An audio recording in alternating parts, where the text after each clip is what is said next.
Hvad skal den så? Blink. Den lyser rød nu. Den blinker rød. Ja, super. Ja. Hvor skal vi hen? Følg elveren. Elveren. Det hele er 11 her, ikke? Jo, men den drejer højere over. Okay.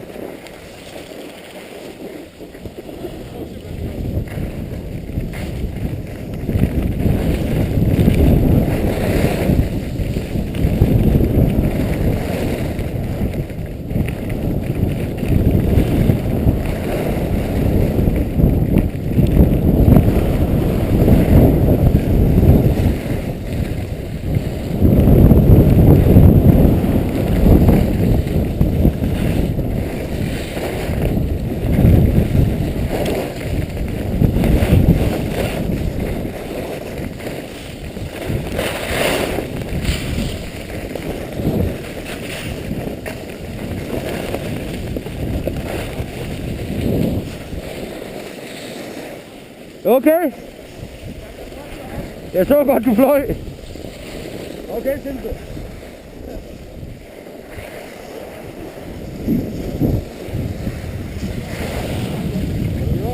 Der var du ude at flyve. Det så sgu godt ud. Ja, lige på den her landing, ja. Jeg tror det. Jeg tror lige, jeg når at se ham gøre sådan her. Højre om. Ja, lad os holde det højre om. Ja.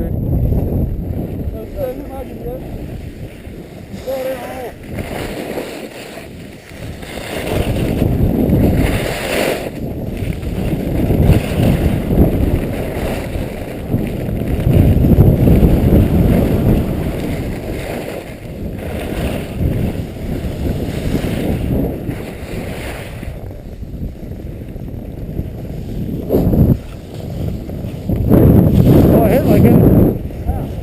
Nå, okay.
Simon, jeg kørte lige bag ved dig, ikke også?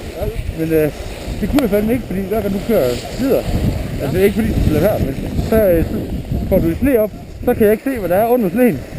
Så jeg måtte køre væk. Jamen, hvordan skal jeg køre? Du skal ikke gøre noget om. Det var bare mig, der skulle lade mig at køre lige bag ved dig. Så lad mig ned.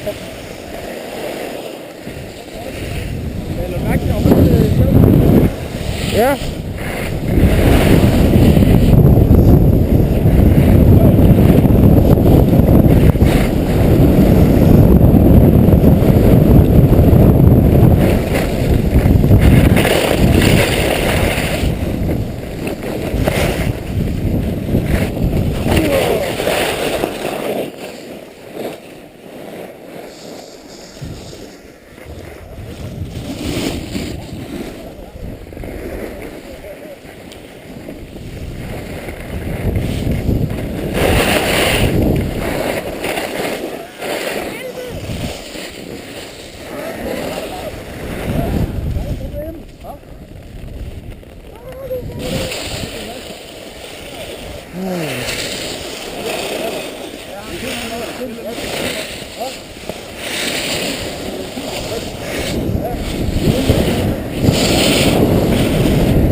Hvor skal vi hen herfra?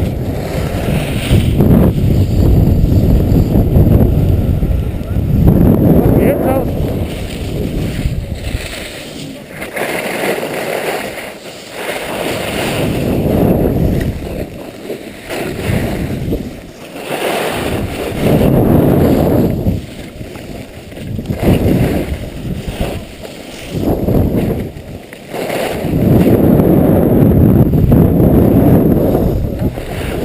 Okay.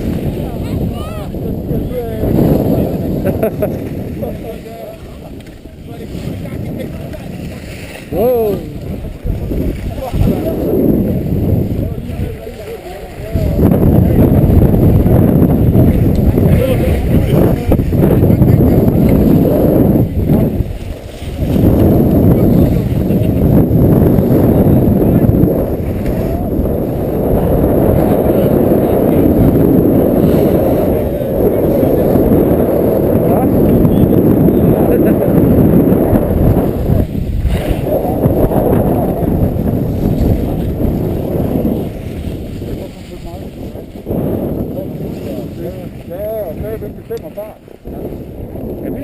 Jeg synes, du kører hurtigere end sidste år, tror jeg. Ja, det gør du. Jamen, jeg har det godt nok på dem, men vi vil lade den for at samle lidt mere. Ja. Det kommer i konflikt med et andet år, jeg vil sige det.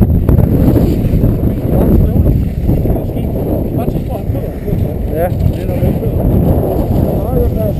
Nej, jeg kan lave dem der. Jeg kan flytte helt ud, ja. Ja, så ser det godt ud. Så ligner det jo.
Er det en styrtløber?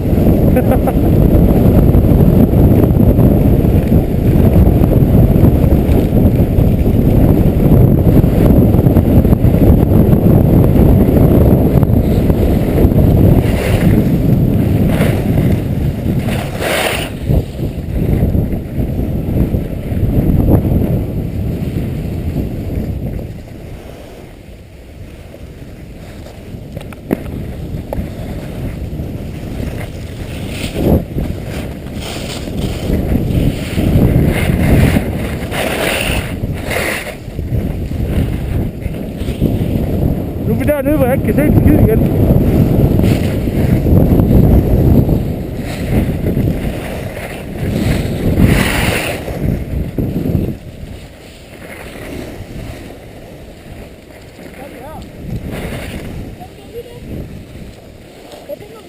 ikke ned, eller vi skal tage dem op igen, eller? Det ved jeg ikke. Vi kan fortsætte, så fortsætter vi helt ned til Gejlerskogen. Og så er det lige sådan op. Ja, prøv det. Det er det. Ja, vi har alle. Det er 2, 3, 4, 5, 6. Simon! Han er sikkert på at sætte hans liften lige ud. Hvad? Jeg ved ikke, om han har prøvet at sætte liften lige ud. Nej, så har han... Markus? Ja? Lige heroppe. Det er ikke Simon dernede, vel? Det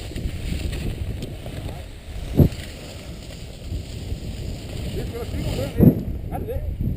Ja, det er. Ja. Ja, en styre. Nej, lige der, hvor de kører nu. Ja.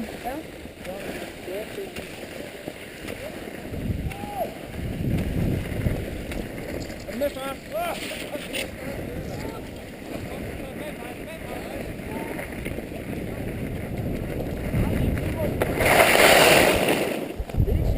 Jo, det er sgu da ski. Okay. Han har et godt ski, han er normalt ski, og han kigger helt mærkeligt deroppe. Ja. Er han ikke med? Nej. Så hvis du bare lige venter der, Lasse, så er det fint. Det er jo ikke Simon! Det er ikke Simon! Hvad er det her, Lasse? Nej. Han har fortsat lige ud, Simon. Det er ikke godt. Jeg synes, jeg så ham med hatten. Jamen, det er ikke ham. Der råbte han lidt som, han har normalt ski på. Han har telefon med, han ikke? Prøv at ringe. Jo, det har han.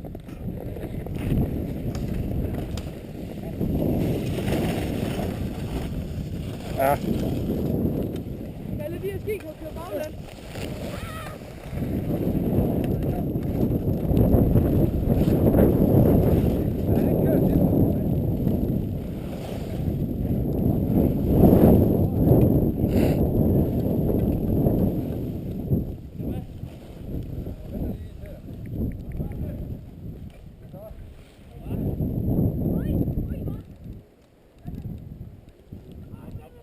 Det er, hvis jeg har hans nummer. Og der er 2678. Det kan du ikke. Det er et højt heller på. Det går fint.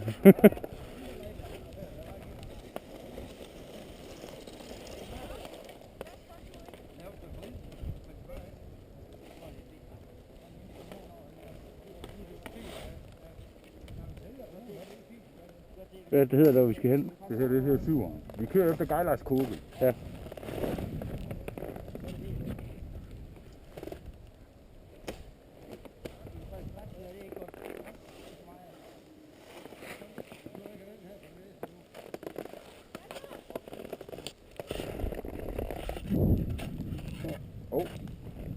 Du har gjort, man kan køre. Han tager den sgu ikke.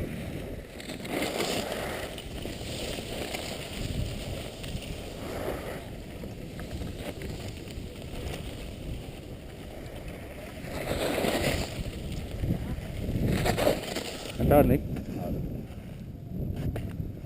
Nå. Det er ikke andet på, at vi må køre nedad, jo.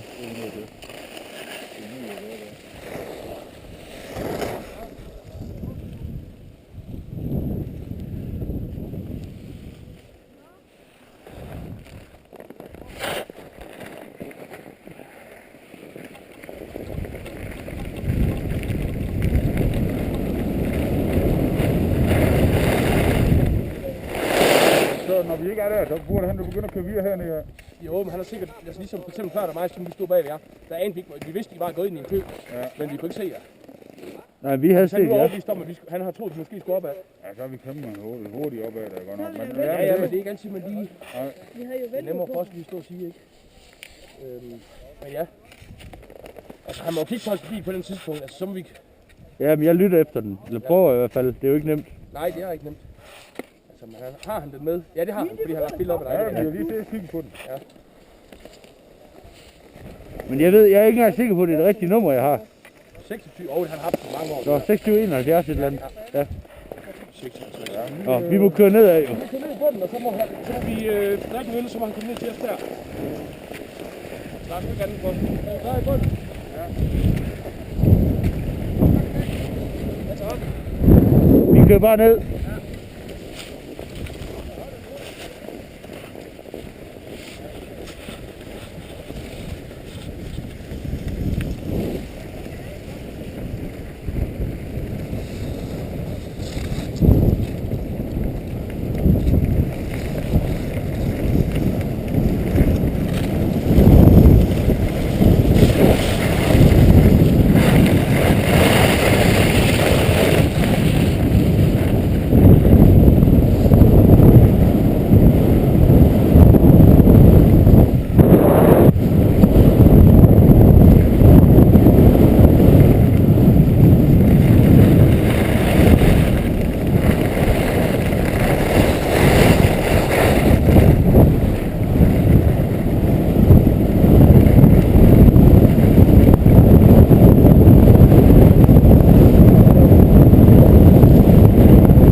er også god i den der.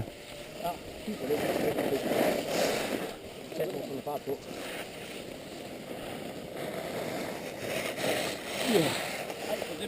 Fuck, jeg er selv på at falde. Var du? Sygt tæt på. Du synes, min venstre ski, de kunne bare lige blive fat til at køre bare sådan her. Ja. Og så kommer han her, Simon, eller hvad? Lige inden den lift, der var dernede, hvor vi lige stoppede op. Ja. Der kan man dreje til venstre. Så kommer du på den her, der står. Det er altså mega skidt, det her. Ja. Jeg tjekker lige mobilen. Se, jeg kan bag her.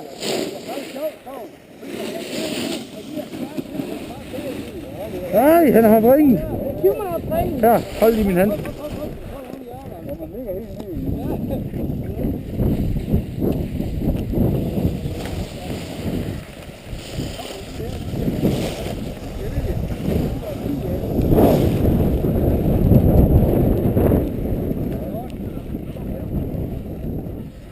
Så tæt på at vælge. Så tæt på at vælge. Det er Markus. Det er et sekund koncentration. Jamen, det er det. Så står jeg lige op der. Så kommer der bunden. Det er fordi, jeg slappede så meget af. Så jeg vælger, fordi vi tog godt fat. Her, hvor kommer han her? Han kommer op. Han er taget helt gift op.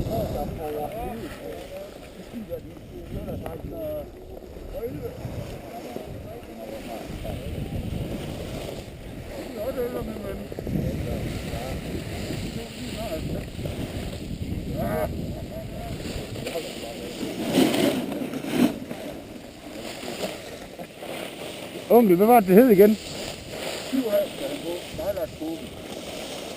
Han skal fortsætte. Goddag, Simon. Han skal ramme 7 af. Hvor er du henne? Har du taget en lift op? Har du taget en lift op? Har du taget den op? Nå, vi kørte jo forbi liften. Nej, vi kørte forbi liften. Man siger til ham altid, hvis ikke han kan se os ved en lift, så er vi kørt videre. Ja, ja. Kør ned og find 7A, og så gejlerskåben. 7 af 11 der. Kom her. Ja, en 11 har han passeret. Okay. Og så det der gejlerskåben. Vi kører helt ned i bunden. 7A. Du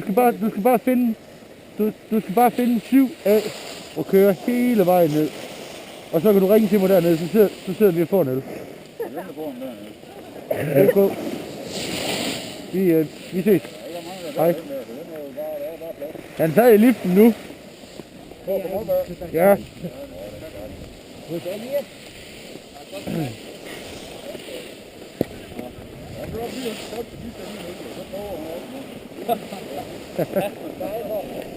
Jamen jeg tror nok han væltede lige bag mig på et tidspunkt, men der var jeg sikker på at han var hurtigt op igen. Men det var han jo så nok ikke.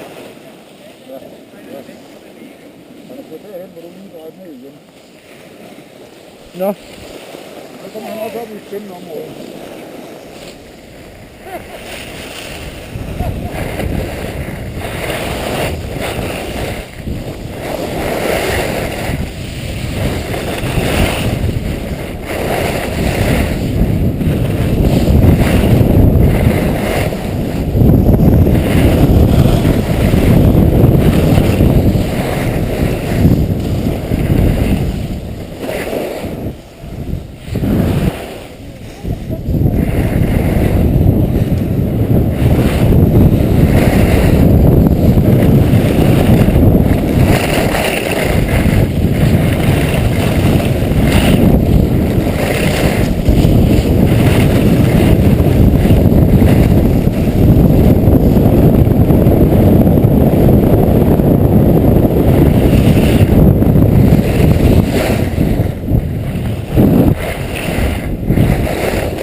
Jamen, jeg fik fat i Simon. Han kommer ned til. Så lige min bil, der kan. Nej.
Altså, det ser fuldstændig faren, det her. Ja, det er.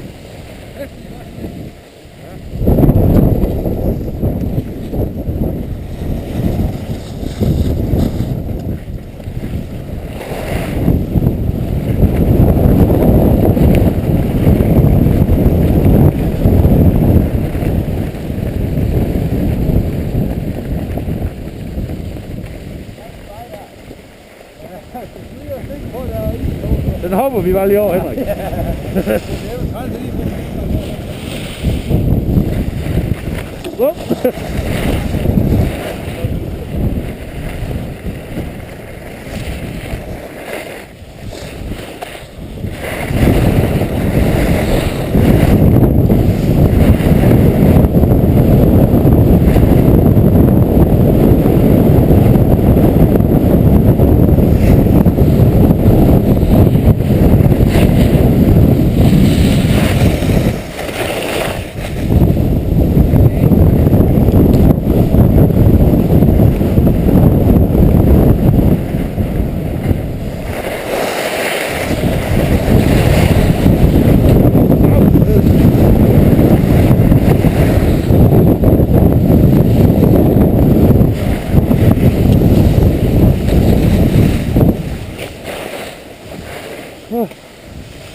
Hvor meget for den?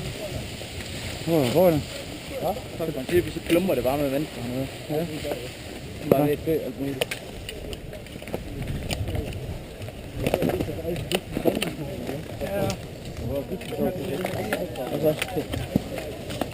Det er sæbe super sur. Hvad har jeg sagt til ham? Jeg har sagt til ham. Jeg har sagt til ham.